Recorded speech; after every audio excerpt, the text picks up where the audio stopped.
Okay, so we can start now.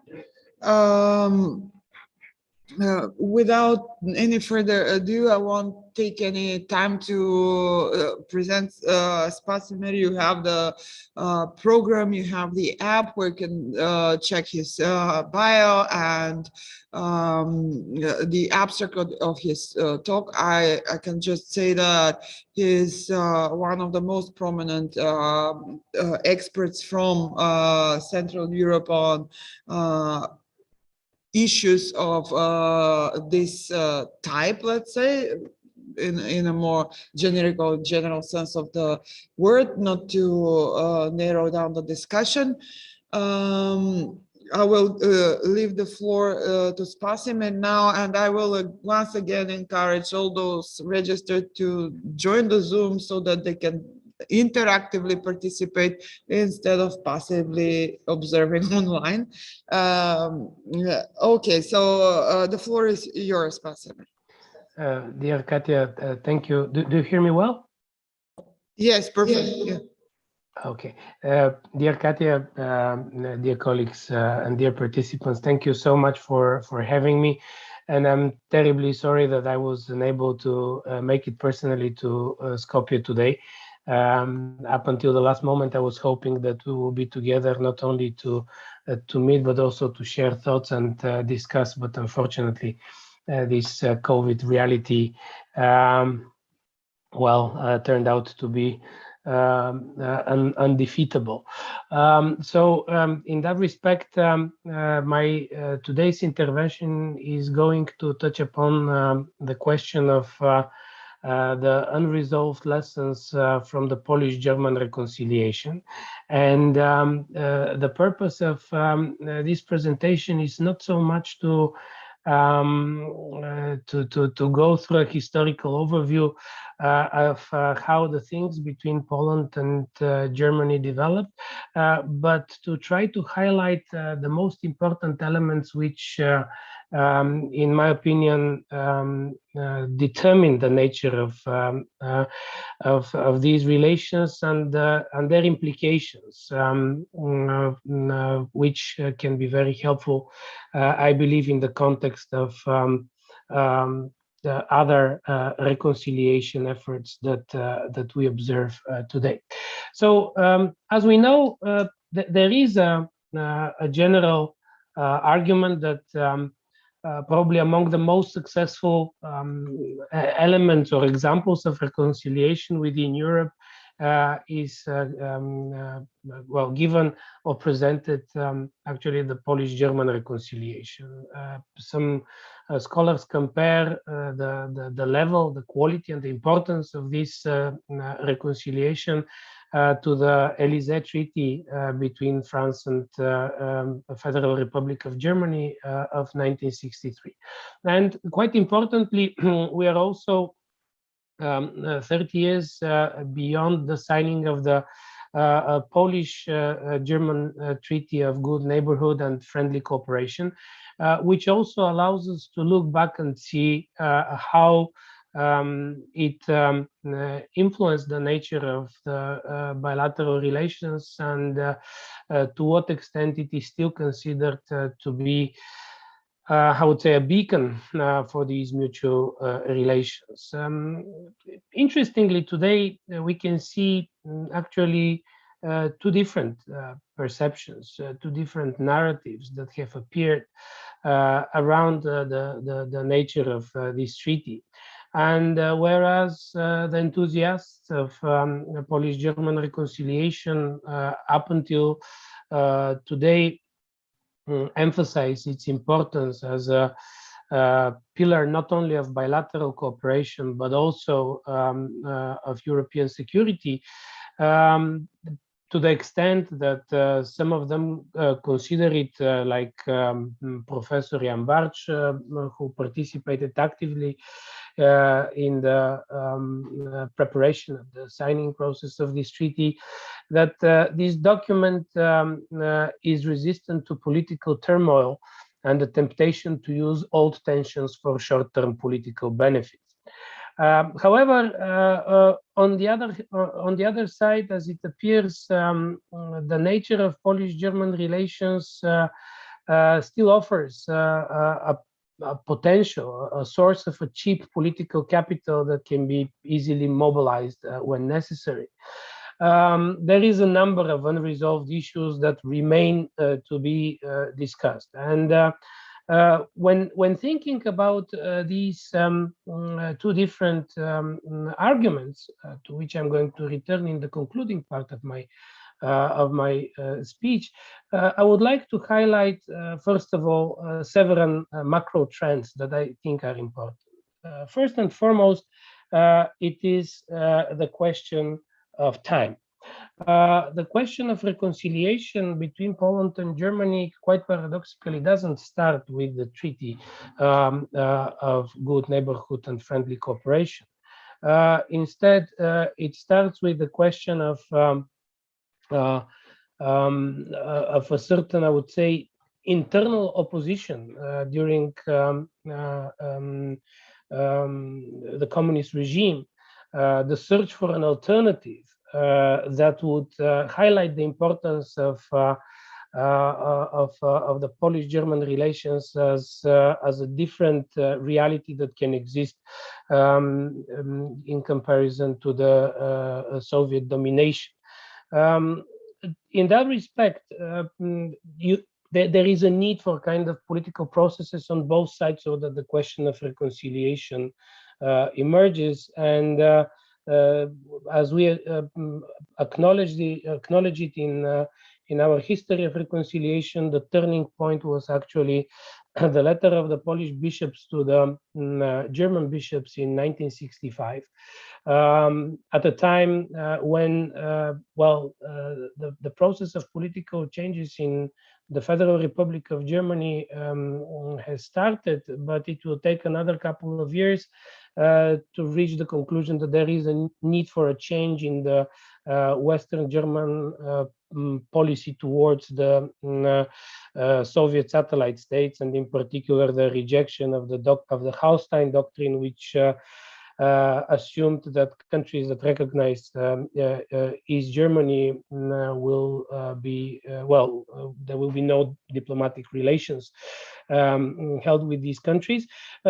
This will be possible because the concept of this letter from the Polish bishops to the German bishops, which is brought down to the famous phrase, we forgive and we ask for forgiveness, is that it came out actually from the, in practical terms, opposition circles against the communist regime. From the circle of the Catholic Church that was that the communists, unlike in many other communist countries, were unable to defeat, and that still constituted a source of an alternative intellectual perspective. This way of thinking was also strongly supported by Poland's opposition in exile, by the Polish government in exile, by the intellectual circles gathered around the Paris culture and other sources. And this is important because it shows us that the question of reconciliation needs to have a deeper sense of a meaning, way beyond the short-term benefits that can come out. Paradoxically, there was a certain coincidence due to the fundamental problem in the Polish-German relations after the Second World War, the unresolved question of the Polish-German border, and the practical, I would say, contribution to it with the signing of the 1970 border treaty, border agreement between Communist Poland and the Federal Republic of Germany. The second very important point that was unfolding in that context prior to the end of the Cold War was the role of solidarity. in Poland, and the Solidarity movement, which continued to nurture this logic of closer cooperation with the Germans, regardless of the carefully, I would say, carefully promoted communist propaganda that was identifying Germany as the part of the imperialist evil, and of course vesting upon it all the evil that is possible.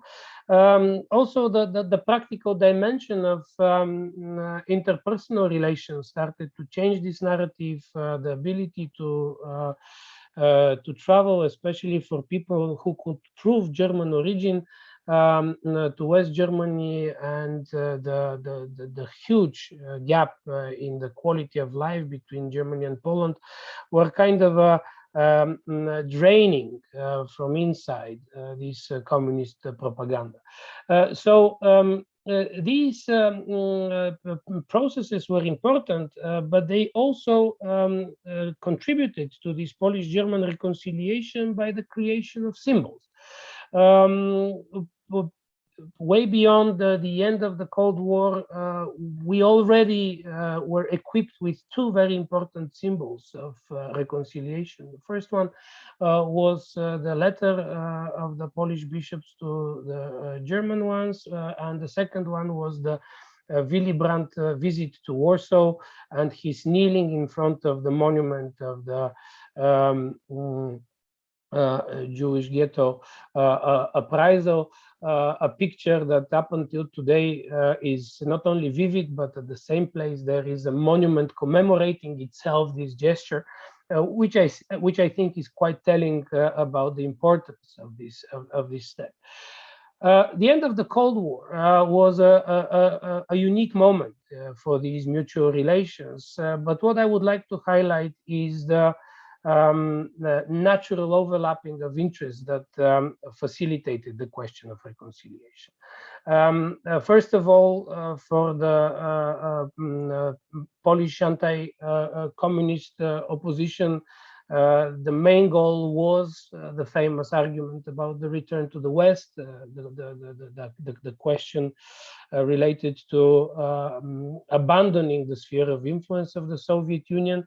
And on the other hand, as it quickly appeared for Western Germany and its key priority, which was the unification of Germany, the position and the argument of the Polish authorities was also important. And here again, already in November 1989, literally 2 months after the emergence of the first non-communist government in Poland since 1944, we have another symbolical gesture, the famous mass in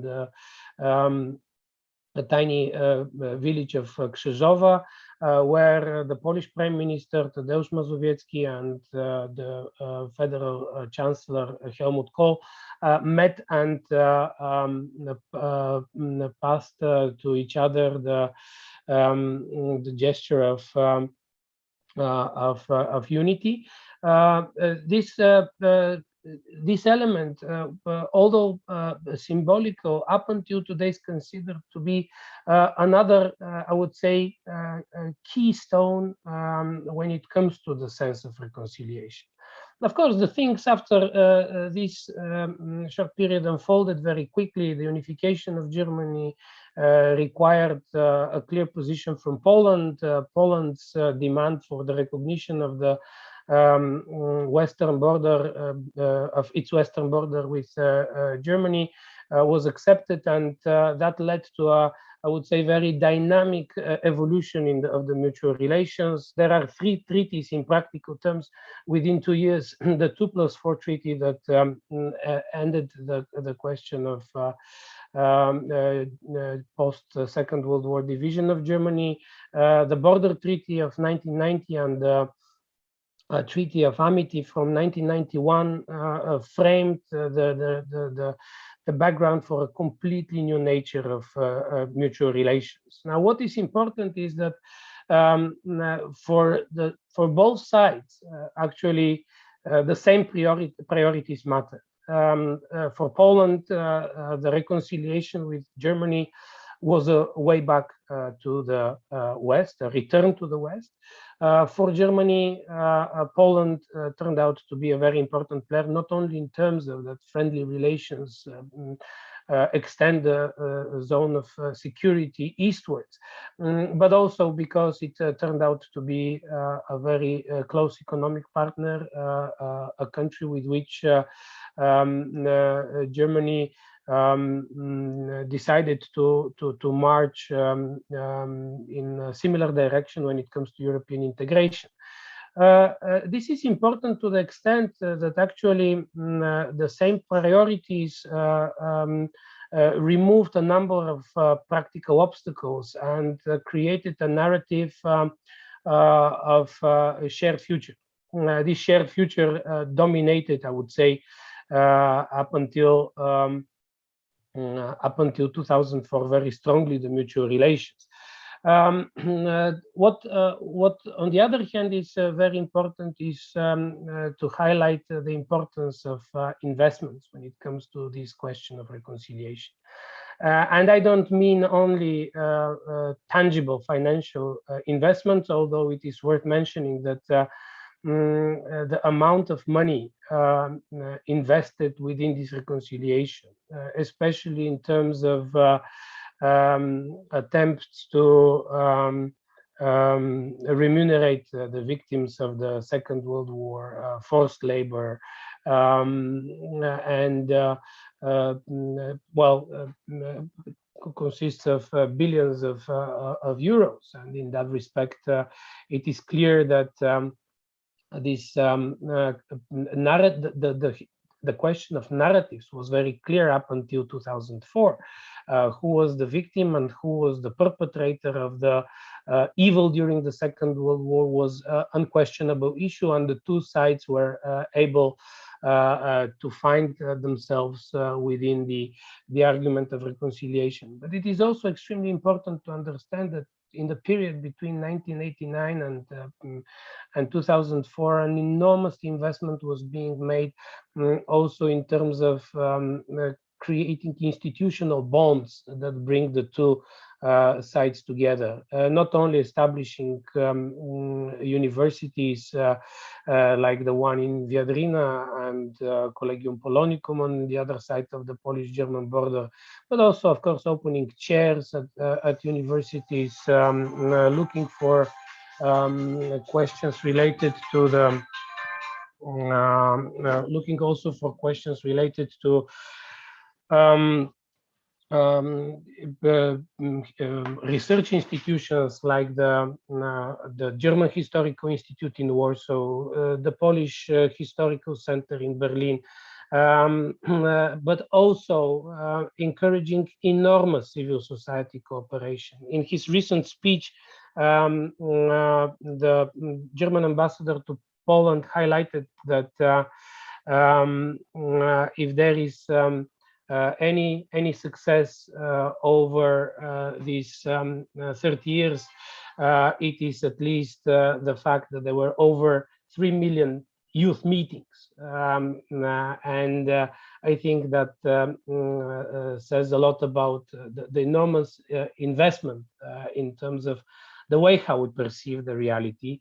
More than 400 cities on both sides of the border are having partnership agreements. And that, of course, also being one of the elements of European integration is also a bond that constantly encourages the sense of friendship at a local level, something that is extremely important. And while we see this enormous investment that appears, we also need to highlight the question of the political will. And the political will is something that when it comes to the Polish-German relations in the last decade of the 1990s and the early 21st century is extremely important, because in practical terms we can say that there was a certain symbiosis. Both sides knew why this is necessary. Both sides acknowledged this as highest priority. The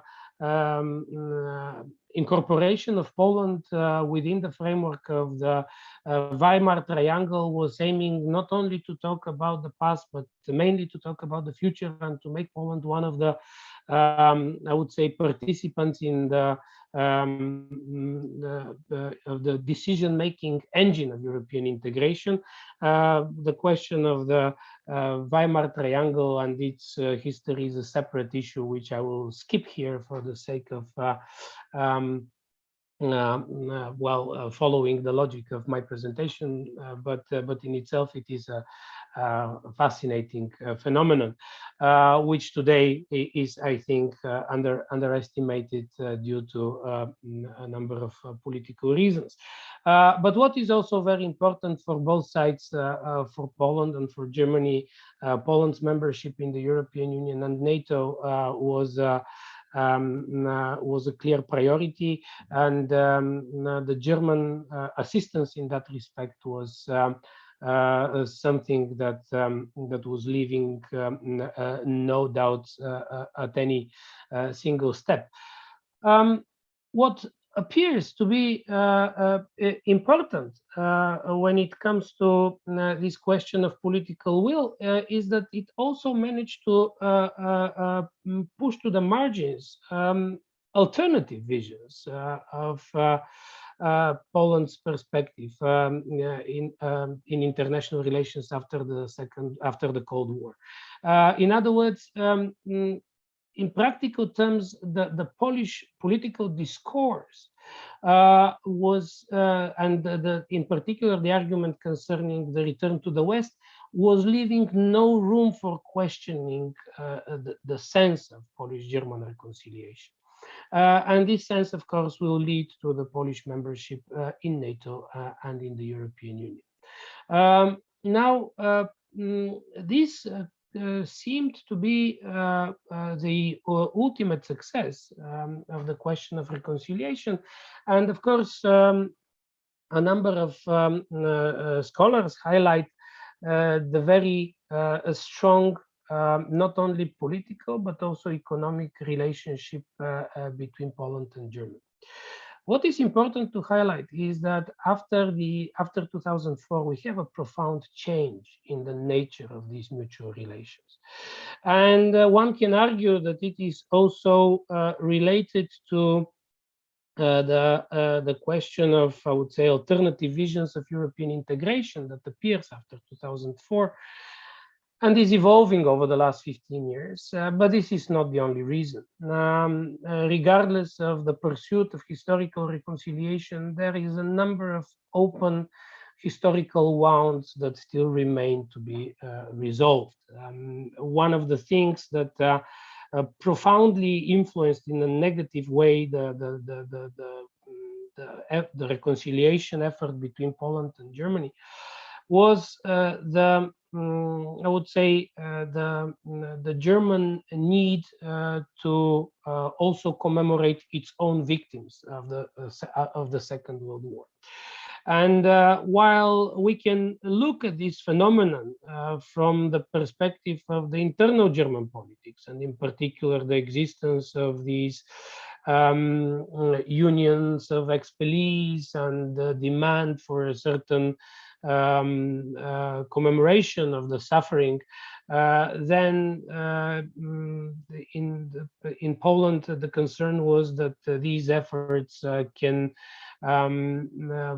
blur the line between a victim and a perpetrator, and that was something that up until today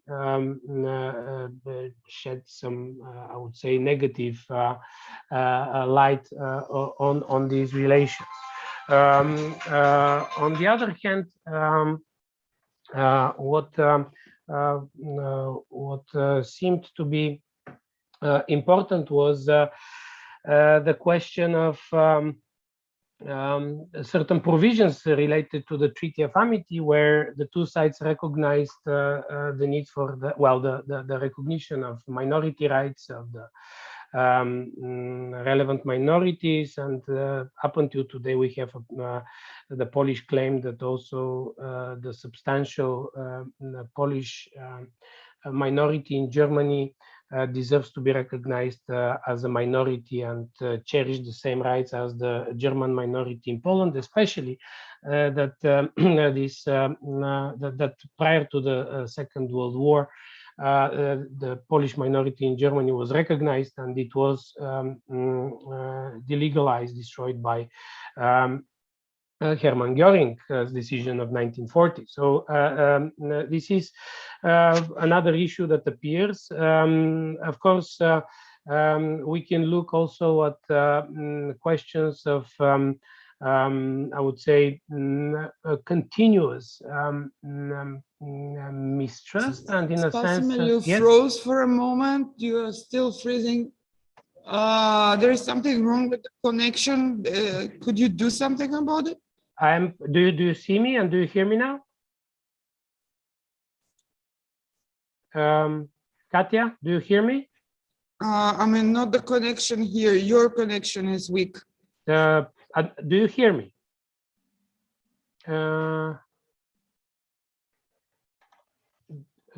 Do you hear me?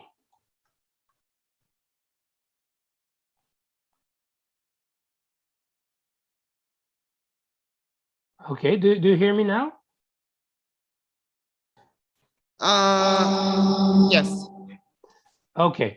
I don't know, my connection didn't change even for a moment, so I don't know what is the reason, but I hope that we can continue.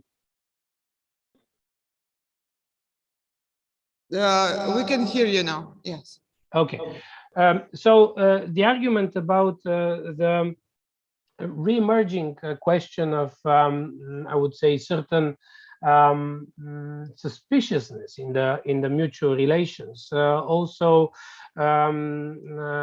is something that is rather a contemporary phenomenon, and this is where I would like slowly to move to this concluding part, because the question is very vast, and we can talk about a number of examples of this, I would say, mistrust in the mutual relations. I would say a certain also historical policy competition. I remember several years ago when the Polish authorities invested in posters in Berlin to highlight the unification. Spasimir, Yes? we can't hear anything. And now?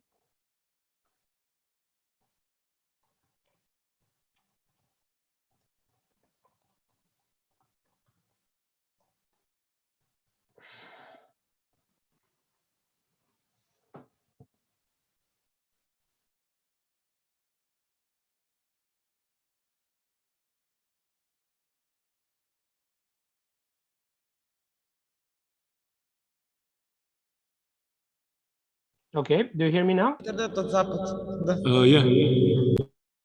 Okay, do you hear me now? Hello? Yes, now your connection is great. You have Okay. restarted the router? No, I've just changed the network. Okay. Let's see how that's this one works. Okay, so let me try to wrap up, because there is a number of issues that still can be discussed. This question of mistrust in the mutual relations is important, but what I want to highlight in a nutshell at the end is this problem of these unlearned lessons from the Polish-German reconciliation. And the first argument that I would like to make is that reconciliation cannot be achieved based on a short-term political interest.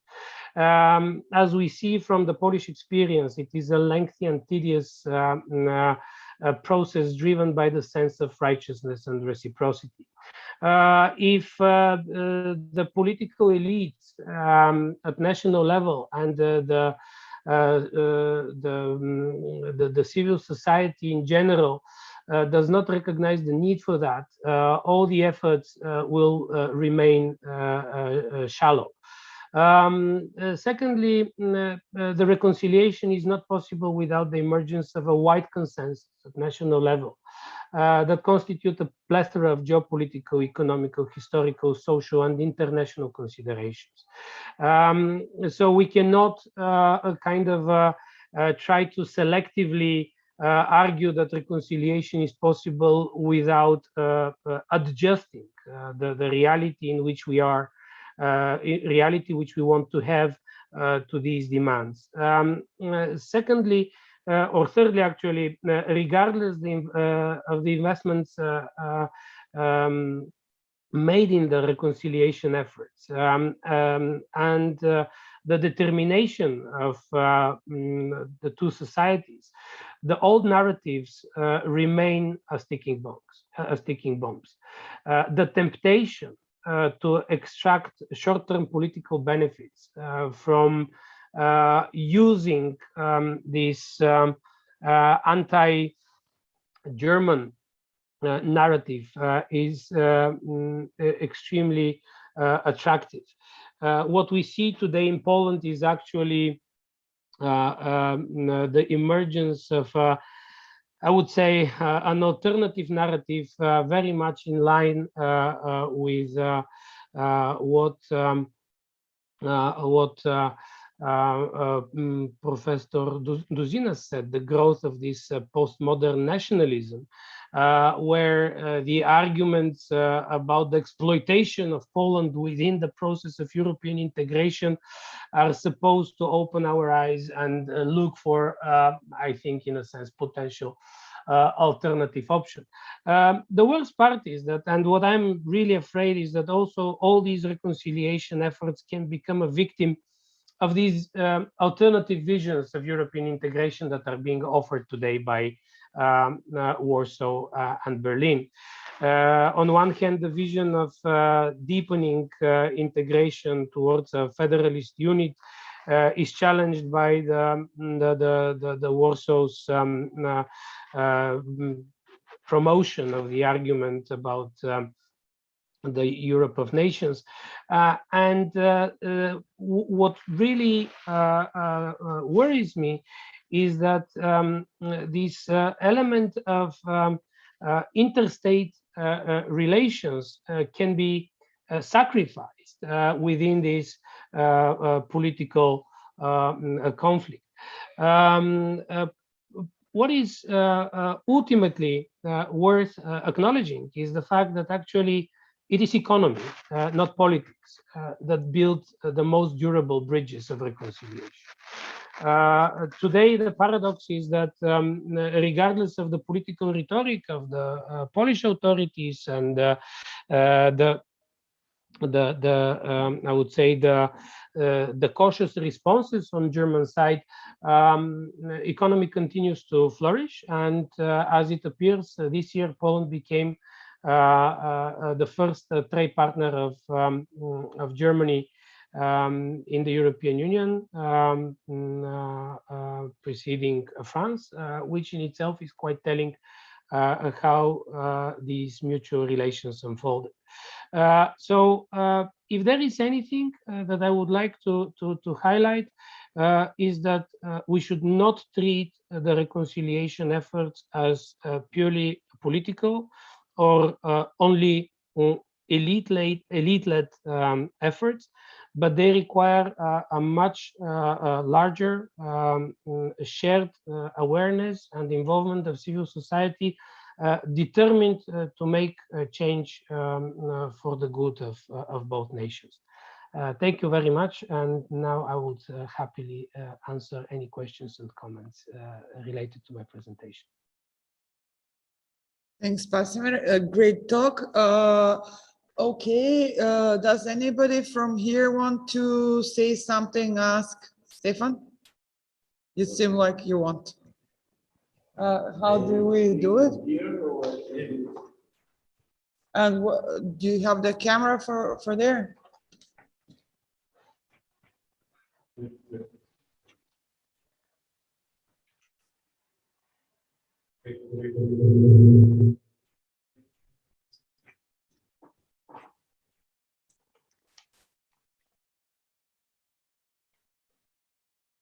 Katya, if Yeah,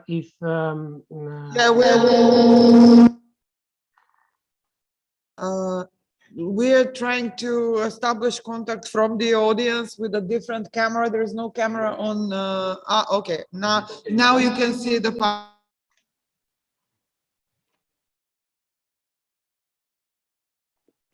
I'm afraid I don't hear anything. Maybe the microphone is turned off.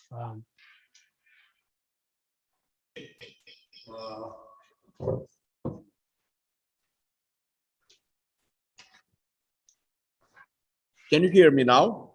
Loud and clear. Okay. Now I can't hear him. Yes, I hear you very well. Okay. I was just wondering, thank you for your fruitful presentation. I was just wondering, listening to you, isn't it much more relevant to the Bulgarian, Macedonian historical debate, some other aspects from Polish contemporary history?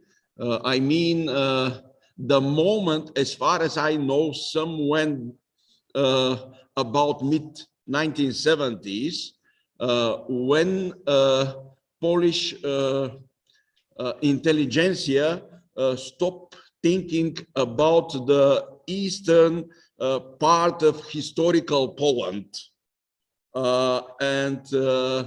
It stopped to be any more part of the Polish national imagination in a way as it was in the previous decades.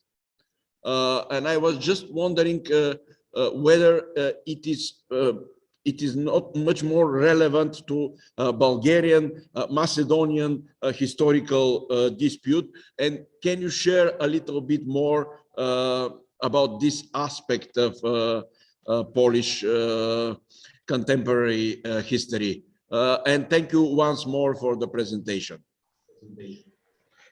Thank you very much, Mr. Decev, and I'm so sorry that I couldn't meet you in person, but I hope that this will happen in the near future. Indeed, this is a very important issue. I didn't highlight on it for the sake of keeping to the argument of my presentation, but it is another phenomenon of the Polish, I would say, of the development of Poland's intellectual thought after the Second World War. This abandoning of the Polish, I would say, historical sentiments towards the territories that remained in the were incorporated by the Soviet Union, was driven by two factors. On one hand, the practical calculation of the implications of the Second World War, and secondly, the intellectual reflection of what are the alternatives for the state when the communism is over. I think in itself that's fascinating, that this way of thinking about the end of the communism was something that managed to survive in Poland during the communism. Indeed, what we call the Giedroyć and Miroszewski doctrine acknowledged that the disappearance of Polish historical claims will contribute to the Polish security.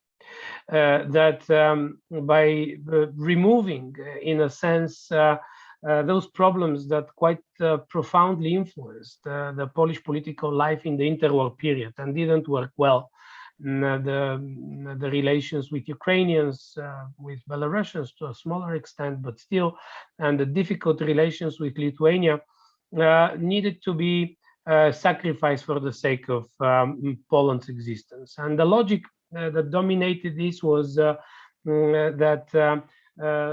instead of territorial claims, this would be a contribution to Poland's security, so that these countries can appear on the on the world map once the Soviet Union is over, and actually, I would say, in a sense, play the same role as Poland plays for Germany today. In other words, removing the perspective of any threat eastwards. And let's not forget that within these intellectual circles, actually, the assumption was that one day also Russia will become democratic, which is, I think, very idealistic and very encouraging. But if I am to answer it succinctly, indeed, what this concept contributed was the abandonment, the rejection of resentments that can easily be fueled in order to accumulate political support, but can constitute a threat in a regional sense. I would say that these temptations appear once in a while in various symbolical ways, also in Poland up until today. But it is fascinating to see how within the society this issue simply doesn't exist as a point of the discourse. This is not something to be questioned. While we recognize the importance of cities that remain today in neighboring countries, we do not bring this argument as an issue in the mutual relations, and I think that's an extremely important point. Thank you very much for your answer. Thank you very much. I hope to see you in near future. Me too. Me too.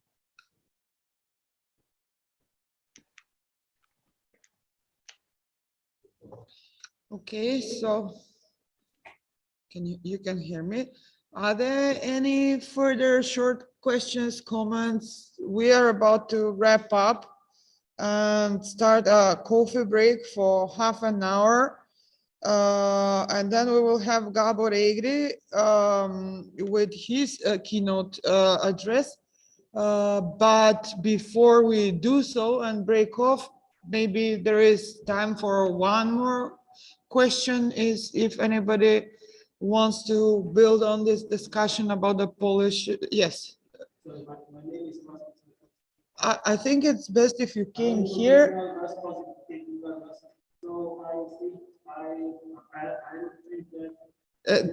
Just a second, they cannot hear you. Sorry?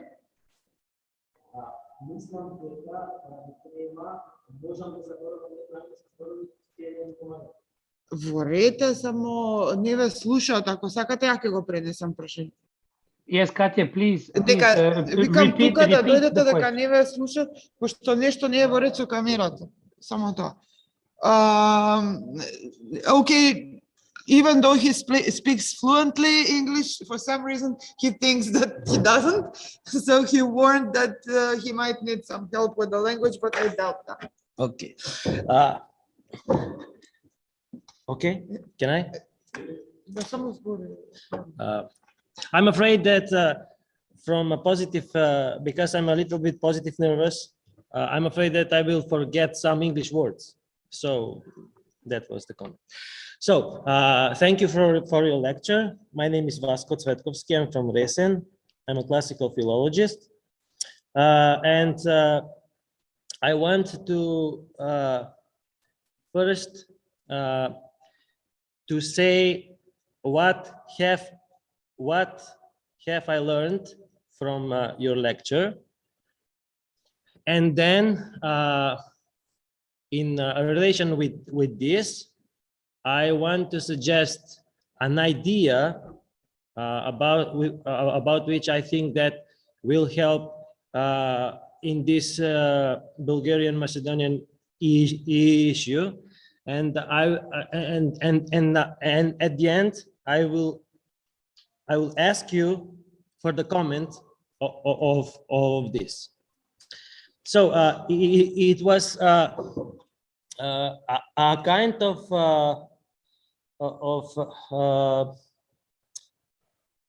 the moment about the letter of the bishop of the Polish bishop to the German bishop.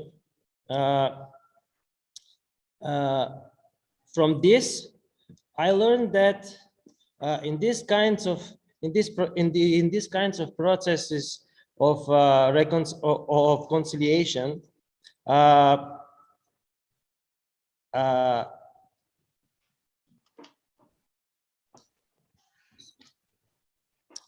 aside that from that these processes need some general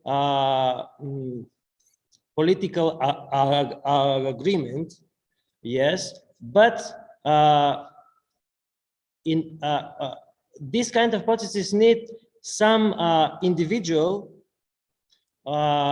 spiritus movens, some individual act that will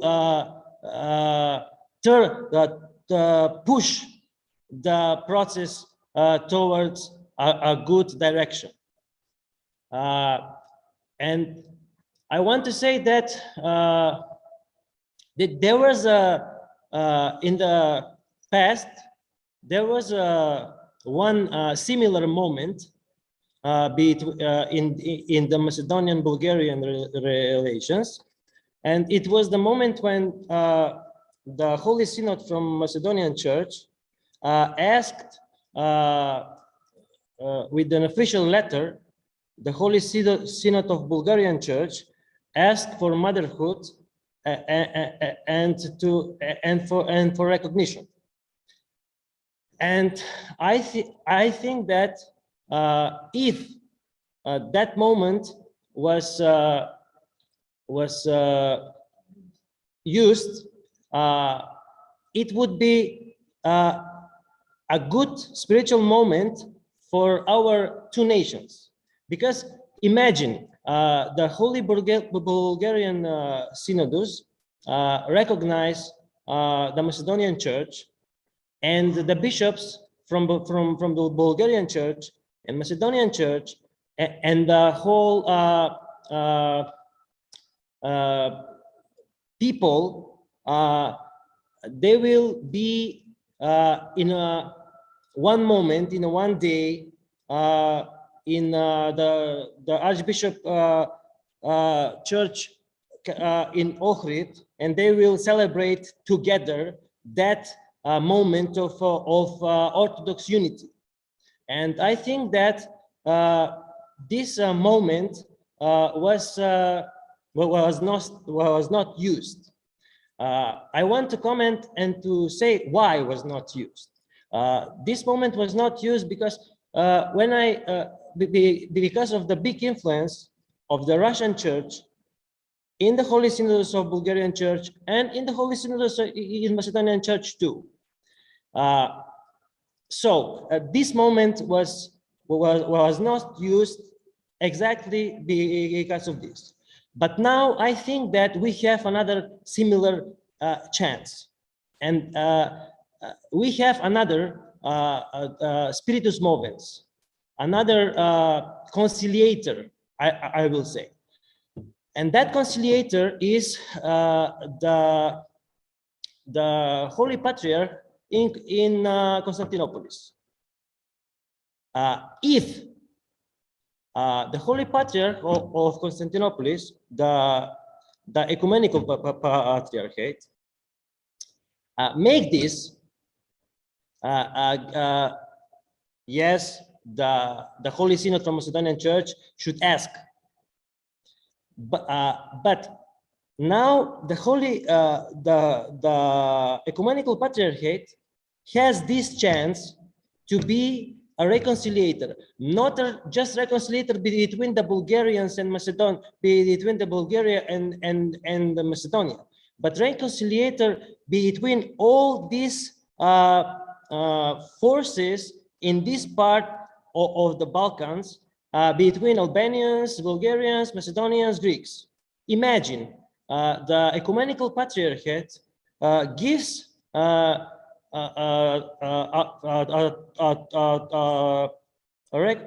recognition to Macedonian Church, and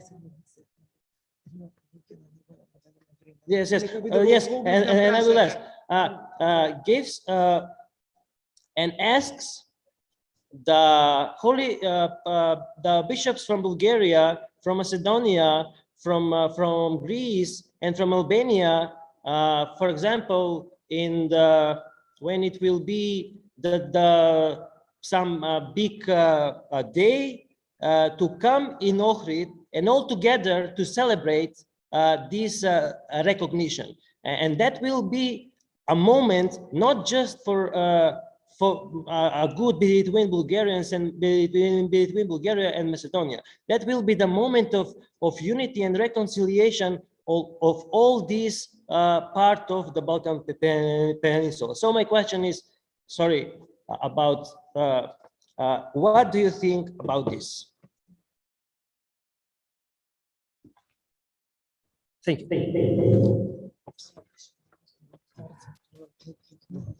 you. Thank you so much for this question. Katya, do you hear me? Yes, go ahead. I don't know Okay. I'll try to be as brief as possible, but first of all, I would like to thank so much for this wonderful question. And I just want to share one thing, first of all, related to this Polish German, well, this letter of the Polish bishops to the German bishops. When I was exploring this question, the Polish bishop Kominek, Bolesław Kominek, who was the author of this letter, it appeared that it was not solely a religious dimension, that it was a consciously imposed effort against the communist authorities.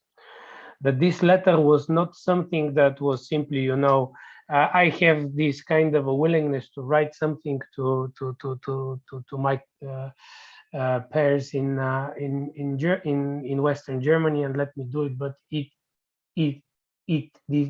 this gesture of reconciliation for him was a political project that was against also the communist authorities, and that also explains the reaction of the communist authorities, which were extremely angry at this letter. So when it comes to this reconciliation aspect in the Polish-German relations, we need to be aware that I would say that this idealistic dimension is also driven by very practical goals that the authors have and want to achieve. When it comes to the argument about the Bulgarian-Macedonian relations, I absolutely agree with the point that the reaction of the Bulgarian synodos was absolutely irrational. But there is a much deeper problem with the nature of the Bulgarian Orthodox Church, and I think that is much more complicated. The problem of the never conducted lustration and its implications for the Bulgarian Orthodox Church are far-reaching, and absolutely this argument about the influence of Moscow in that respect is valid. When it comes to commenting on the idea, my only concern in that respect is that if we talk about mutual reconciliation, this idea about the role of the Holy Patriarch in Constantinople will look a little bit like a mediator and will be I think that unfortunately it will be accepted as an external effort to resolve the problem rather than a genuine gesture in bilateral relations. That even if it will be made in a regional context, I'm very much afraid that it will diminish the need for mutual gestures that are not based on confrontation but on building a shared narrative. And in that respect, although I can see a number of advantages of this action from the perspective of the Macedonian church, I'm very much afraid that it will not give the I would say the input that is necessary in the Bulgarian-Macedonian dispute at this moment. Yeah, I guess that also applies to the entire logic that has been, I guess, dominant in the Macedonian political discourse, this idea of appealing to a higher authority, European authority, the United States, the European Union, who would somehow magically, impose some pressure on Bulgaria and the tide will change. It seems that this logic of, I don't know, a deus ex machina solution is something our entire political culture suffers from. We need to understand, and that is precisely perhaps the European test for us.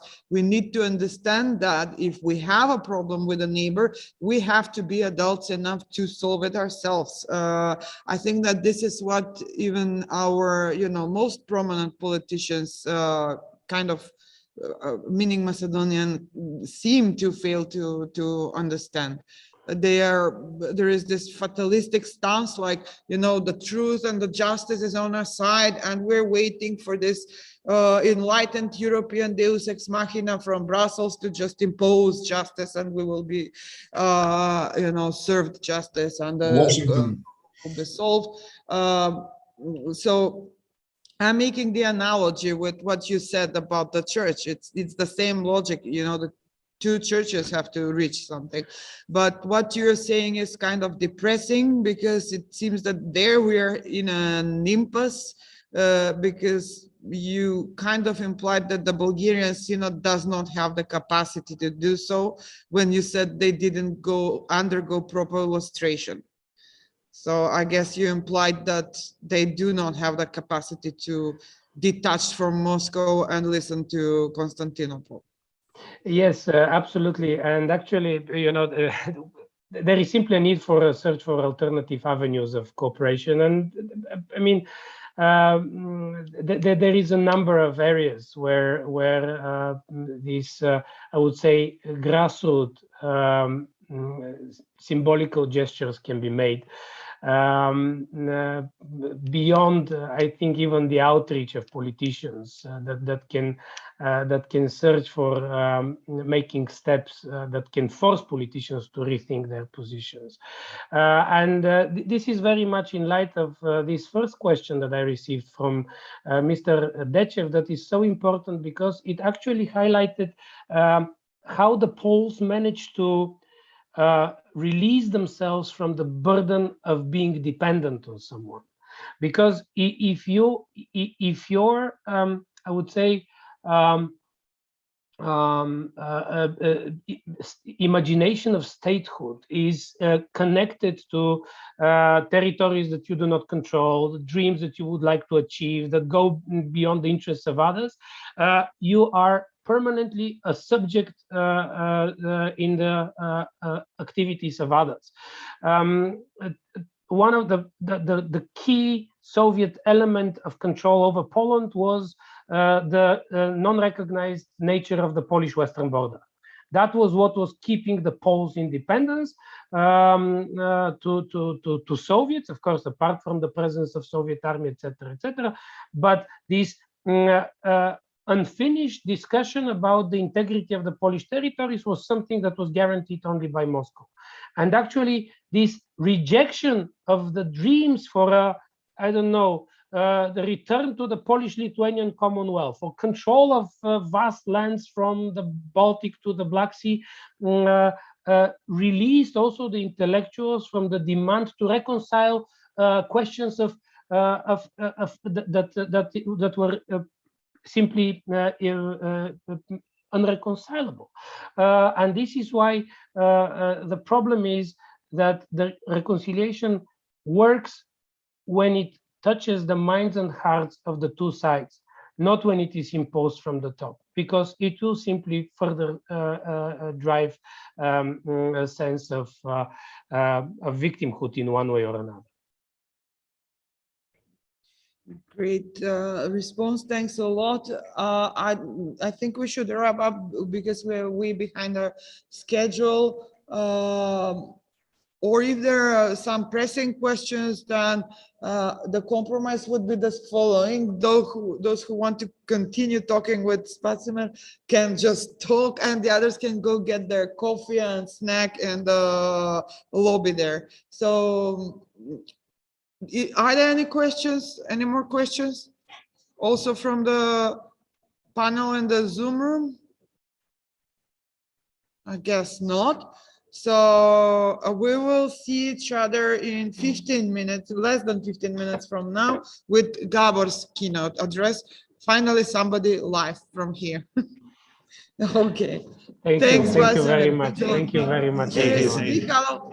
Michal says hi. Hi, Michal. How are you? So you made it. Spasimir, He will be in the afternoon. you will be also in the afternoon, right? Yes, I will be all the time. I'll be trying to participate in every single meeting. Okay, so see you in I'm the afternoon. so sorry that I couldn't see you, Michal, in Skopje. I was. We're sorry too. We were sorry last night because we had some great rakia and Yeah. meat. I mean, they had meat. I'm a vegetarian. But the truth is, guys, that I'm also with COVID, so it wouldn't be wise to show up. So unfortunately, it's not getting any better. We are alive still. Okay, ciao.